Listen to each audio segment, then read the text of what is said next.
Ayon po sa kasulatan, ang salita daw po ng Diyos ay buhay, mabisa, matalas, kaysa alinman tawak na magkabilay talim. Tumatago sa paghihiwalay ng kaluluwa, ng espiritu, ng mga kasukasuan at utak sa buto. Nakakatalastas, nakakaalam sa lahat ng mga binabalak, iniisip, pinaplano ng tao.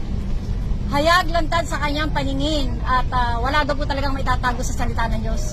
At sa kanya, ang bawat isa, pagdating sa hangganan, magbibigay sulit.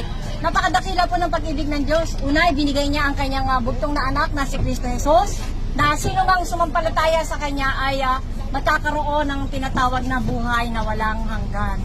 Ngayon po, malapit na yung tinatawag na mahal na araw. Mayroon po tayong mahal na araw dahil po sa tinatawag na gospel. Bawat isa po sa atin, meron po tayong pinupuntahan kung saan sinasamba natin at dinadakila yung Diyos na kinikilala natin. At naririnig niyo po yung katuruan tungkol sa gospel. Ano nga ba talaga ang gospel?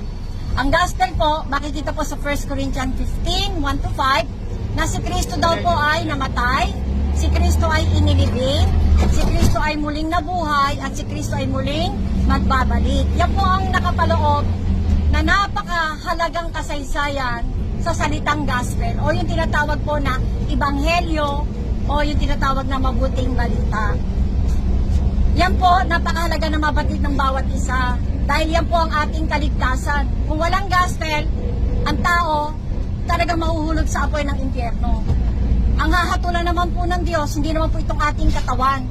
Kapag dumating na po tayo sa hangganan, lalabas na po yung espiritu na nasa loob ng katawan upang yung katawan na po na yan ay ilibing, masisira, mabubulok, pero yung pong espiritu na nasa loob ng katawan ng tao, hindi po yan nasisira, hindi po yan nabubulok. Yan po ay invisible at yan po ay walang hanggan. Ngayon po narinig niyo po yung salitang muling pagkasilang o yung tinatawag na born again. Hindi po yan relihiyon. Ang pinagmulan po niyan, hindi po tao. Kaya yung iba sabi nila, ayokong ma-born again kasi meron akong relihiyon. Pero alam niyo po kung saan nanggaling yung salitang born again?